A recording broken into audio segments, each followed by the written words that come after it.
Some time ago, a national magazine carried an article about lucky people. It began by pointing out that some people seem to get all the breaks, while other people seem to get none of the breaks. It then went on to make a surprising statement. It said that lucky people are often the cause of their good luck, while unlucky people are often the cause of their bad luck. The statement was backed by a series of examples. Finally, the article addressed the big question that was on everybody's mind. How do lucky people often cause their breaks? What do they do to make themselves candidates for good luck?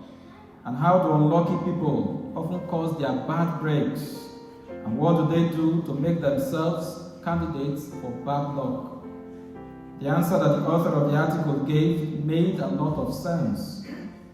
It said that lucky people, by and large, are people who have an upbeat attitude. They are people who are positive and affirming. Above all, they are people who have a knack for focusing on the good side of things, especially the good side of other people. In contrast, unlucky people often have a downbeat attitude. They are people who are negative and hostile. Above all, they are people who have the habit of focusing on the bad side of everything, especially the bad side of people. They are people who are prone to criticize. They are people who are prone to find fault. These are the people Jesus refers to in today's gospel when he says, "How can you say to your brother, 'Let me take out the splinter that is in your eye,' when you cannot see the log in your own?" Jesus invites us today to look inward and examine the fruit we bear in our lives.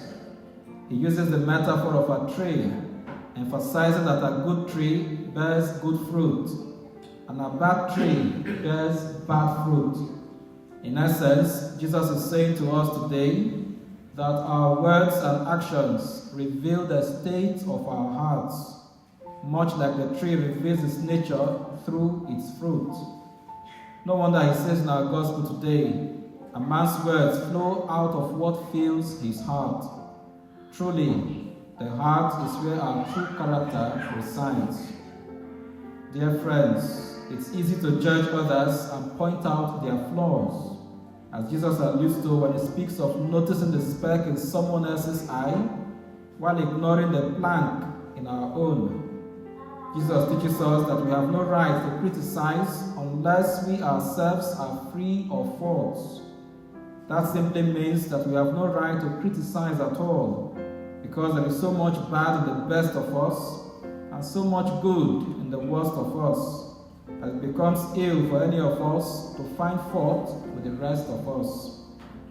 However, this teaching challenges us to focus on our own hearts. Are they rooted in love, compassion, and humility? What kind of fruit do we offer to our families, friends, and communities, and even the church? The first reading reminds us of the importance of integrity in speech, cautioning us that our words are a reflection of our innermost thoughts and shows the world who we truly are. And most importantly, it reveals the state of our hearts. St. Paul, in his letter to the Corinthians, speaks of the victory we have through Christ. Through his grace, we can overcome our weaknesses and grow in virtues that lead us to bear good fruit.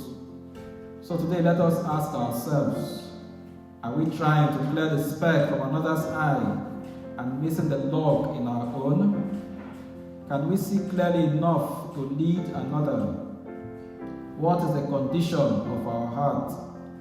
Is it a Christian heart or a self-absorbed heart, a heart of darkness? Are we using the gift of speech and its power to heal and to set free? Or do we use it to tear down and destroy? Let's not forget the power of the good word, the healing word, the helping word. Let our words be the word of the Lord to others, because it is from the fullness of the heart the mouth speaks. And so as we go about our activities this week, and prepare to begin the Lenten season on Wednesday, let us remember that negative, judgmental, and critical attitude is destructive of one's own self as well as others. Let us be positive-minded, encouraging one another in love. Let us remember also that the fruit we produce, our words, actions, and choices, reveals the health of our hearts. Let us purify our hearts today. According to St. Augustine in his work on the Trinity, faith and love purify the heart.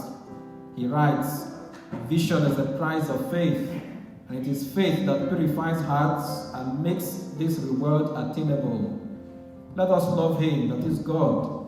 Then, and let us unite to him through the love that is spread in our hearts by the Holy Spirit, who has been given to us."